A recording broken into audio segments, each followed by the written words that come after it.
Three, two, one. Jack, can you introduce yourself? Yeah, so my name is Jack Brain. I'm 16 years old and I have dyslexia. And when were you diagnosed?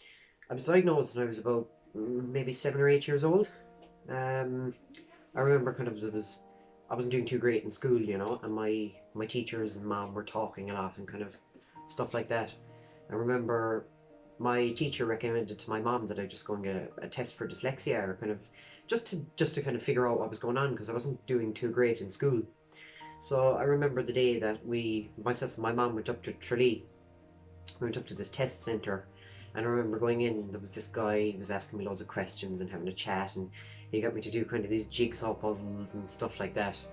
Yeah, I don't remember a lot of it, but that's what I do remember, because I was young. I know you were young, but I might as well ask anyway. Did your opinion on yourself change when you were diagnosed, or did you not care? Not really, because, well, I knew I wasn't doing too great in school, first of all, and my teachers knew that, and so did my mother. But I think what the diagnosis did was just give a little bit of reassurance that, like, I'm not just stupid, Yeah. Kind of gave an explanation as to why I couldn't read and write, and, kind of usual things, but yeah. Would you say without your diagnosis you would have considered yourself stupid? Definitely. Oh, like, when it comes to, like, reading, it could take one of my friends 5 seconds to read a paragraph, or 10 seconds. I could be there struggling on the first word and they'd be finished, So if I didn't have my diagnosis, I'd just think I was stupid, I didn't know what was going on. And Definitely. would you say your diagnosis, or the fact that you actually have dyslexia, would you say it makes it harder for everyday life? For example, as you said, when someone's texting to you. Not really. I just take a little longer, that's all. And as I've gotten older, I've gotten better, because I'm doing a lot of reading at home and kind of practicing and stuff like that. But as I get older, I'm improving, so I wouldn't find that it would affect my everyday life, which is as in like small text messages or reading signposts in shops and stuff like that. It'd more affect me if you gave me a book and asked me to read a page. I might start off okay, and then I get tired and I'm like, the sentence might be in the hat, but I might read the hat in the, or Yeah. totally confuse it up, and I'd read it out and then I'd kind of go back and be like, wait, no, sorry, So yeah, definitely, yeah. Would you say dyslexia makes it harder for you to study? Yeah, I think so. I think, like, people with dyslexia just learn a different way. So for me personally, I learn by doing. So if you told me that there was Legos over there and you had to build a Lego house, I would learn by just going over and trying it out, getting it wrong a few times, but then I'd figure it out and be able to do it. But a person without dyslexia might be able to just read the instruction book, and read it and then just go and do it first try. So I think it doesn't affect you in that way. It's just people with dyslexia learn a different way. And that's how it affects me. Would you say the education system, would the education system account for the fact you learn a different way, or would you feel they try and fit everyone into the same way of learning, if that makes sense? They fit everyone in. It's like, I totally disagree with the way that the schooling system works in this country at the moment. I think it's a very, very old style way of learning, and I think that every student learns differently, no matter whether you're dyslexic, whatever you are. I think every student has a specific way they learn. Now, the majority of people learn by reading a book, sitting down, listening to a teacher. But as I said, people with dyslexia learn a different way, and I think that the education system in this country is just like, put everyone in a classroom facing the same way and talk to them, and make them read and make them write, and this is how everybody learns, and if you're any different, you're just considered stupid. And I think that's the way it has been in this country for a while, and unfortunately there is no change. Now, coming along through the times, there's stuff like SNA teachers that will come and help you. They might sit beside you, read with you, kind of help you to understand. But I think everybody is made learn the same way. So maybe rather than it making everyone learn one way, why don't you make everybody try learning a different way? Because then you might figure out that this student here learns like me by doing. This student here learns by reading a book. And I think that if you could give the people a choice, there would be a lot more productivity in schools these days, I think. 100%. Yeah. can I ask what stereotypes have you found on dyslexia? Oh, there's loads. There's the main one is people just think you're stupid, and that you're like autistic, or they'll go and tell you that you're like a Down syndrome, or they'll say horrible stuff that just they categorize you, you know. And like you might be just a totally normal person, you might just have a bit of difficulty reading, and they'll go off and people will say that, oh, you're stupid, you can't read, you're just a thicko, you're, you know, this Yeah. kind of thing. Look, it's horrible stuff that goes on, but that's just people at the end of the day. That's just human beings, you know. There's unfortunately there's nothing you can do about that. But that's the main one. People just say you're stupid, you know, unfortunately. 100%. Can I ask what, if this makes sense, what type of dyslexia would you have? Will you struggle to read or struggle to spell or both? Kind of both, to be honest. Like when it comes to me, the way I think we all grow up learning to read and write is like by the phonetic alphabet, you know.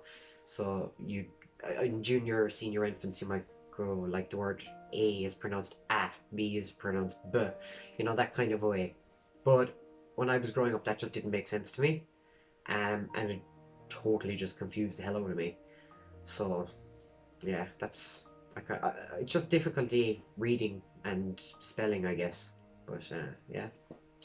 For you, like outside of school, do you, like, let's just say you never went to school, do you think you would have ever have been diagnosed with dyslexia? Probably not, no. I don't think so. It was through me struggling in school that I learned that I had dyslexia, learning difficulty, you know. If I hadn't gone to school, I wouldn't have known, and I just would have thought I was stupid all my life, that kind of way, you know. So, yeah, definitely. Through school is how I learned that I was dyslexic. How do you actually, like, I know we kind of talked about this, but have you come to terms with having dyslexia? And Totally, yeah. I think once you have the diagnosis, you understand, you know what's going on. yeah, You know that it's not just you, you're not just stupid, you know, that there is something there that like proves that you just learn a different way. And I think, yeah, that like without that, you just go about your everyday thinking you're just thick and you can't read and write, you know, and there's something wrong with you. But yeah, definitely. before you were diagnosed with dyslexia, did teachers treat you as if you were stupid? Oh, all the time. All Yeah. teachers or some? Most teachers, yeah. I remember like in primary school, this was before I got my diagnosis. Now in primary school, like a teacher might say go home and write a half a page. You know, primary school wouldn't have been too much, like, and one student might go home, taking 5-10 minutes, don't, no problem. I remember going home in the evenings, going home to my mom and dreading this. Like, this was a big thing for me. It's like asking me to run from here to the top of Ireland and back in half an hour. It was just like Impossible. impossible for me to do it. I remember spending hours upon hours with my mom at home, just absolutely battling it out, trying to do. It might be a simple task, but to a person with dyslexia, it's so much harder than just a simple task, you know. So, and then you might go into school, and it mightn't be great because first of all you've struggled to do it. Second of all, it's taken you 5 hours to do it, and then you bring this sloppy kind of not written well work into school, and teachers, they'd punish you. They'd say go into the next room and do that again now, or whatever, you know. And like for some students it just takes them 5 minutes, it's no problem, come in, have it done. But like you might be battling it out at home for 5 hours, 10 hours, trying to do this one simple task, and then you might be brought into school and told this is shit, go and do it again. It's like, you know what I mean? And when you're in a situation like that, of course you're going to feel stupid because. Yeah, definitely. Can I ask, did any of that change when you got your diagnoses? Yeah. Like, did all teachers change how they treated you, or only some, or what happened? See, the thing is, this is going to sound a bit harsh, but I think it's good because when teachers realised that I was dyslexic, they actually became tougher on me because they realised, well, the way that they thought was if you, if we take it easy on this student now, he's just going to sit back and do nothing. But if we be a bit harder on him, it might encourage him to do more. And now, I look back at it now, and it was a bit harsh, like, you know, rather than trying to ease off and trying to do something a different way, they just kind of gave you more. But I'm grateful for that now because I realise looking back that it does help. Like pushing you a bit harder will cause you to try and maybe go home, and rather than battling it out for 5 hours, you might go home and look at it a different way. You might go out for a walk, you might think about it, you might come back knowing what you want to write down, that kind of thing. So it gave me a way to go home and try something different, at the same time as it was a bit tough in school because teachers were being a bit hard on you. But without it, I don't know where I'd be today. You know, that kind of way. Do you think for homework, like specifically for primary school students, do you think that it should be, instead of it being half a page, it should be do half an hour of work? Definitely. 100%. Because, as I said, it might take me 5 hours to go home and do something, and it might take another student 5 minutes to do something. So you can't expect everybody to do the same thing because, as I said, you might have no evening. You might go home from school and then be doing homework until you go to bed. And then you're looking at your friends here, it took them 5 minutes to go home and do it, and now they're outside playing with their friends. You know what I mean? It does affect you in a different way. But I think if there was, that's what I was saying earlier then about like how the educational system is old and it doesn't account for people who learn differently. I think bringing in things like that might encourage people to learn a different way. It might benefit people, it might not benefit some, because maybe some people would just say they did. You know, there's obviously different ways of bringing systems in like that, but I think if our government and our education system actually did bring in systems like that, it would be amazing, because it might give everybody a chance to learn equally. You know what I mean?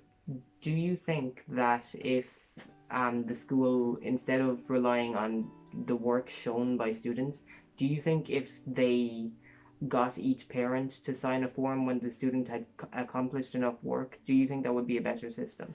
I do. I honestly do, because first of all, it would encourage parents to lean into a lot more about what their kids are doing, and it might encourage parents to help out kids. You know, because like I know some parents might just go home and say, yeah, just go and do that. Don't show me when you're done. It's fine. Just go and do it. You know, well, say then my mother would be sitting down every evening beside me doing homework, trying to help you in certain ways, you know, that kind of a thing.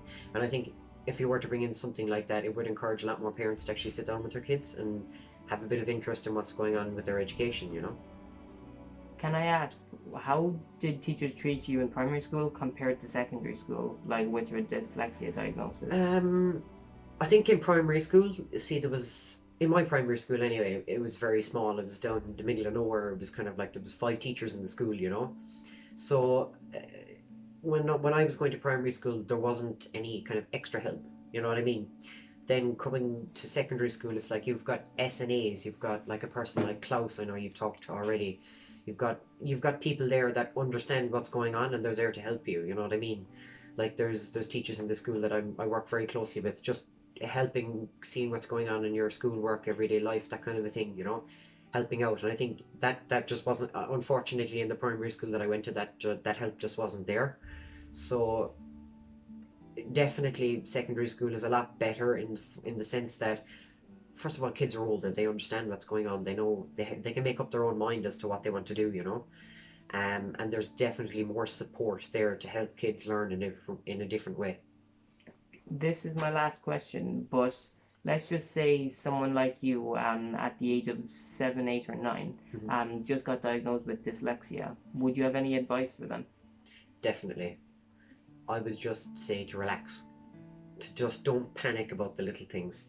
At the end of the day, people know that you learn a different way, so people aren't going to expect you to have the highest quality of work that maybe a person without dyslexia would have. So I'd say don't judge yourself off other people, because other people might take 5 minutes to go home and do work and you might take 5 hours to go home and do it. I think don't judge yourself off other people, judge yourself off yourself. Always try to improve on your own work, not to beat the standard of another person's work. And last thing, and I guess this is obvious, but it's still something that needs to be said. Does dyslexia, if you have it, are you stupid? Absolutely not. Thank you for Definitely your time. not. Do you have any last words to say? No, thank you very much. Thank you for being here. Thank you.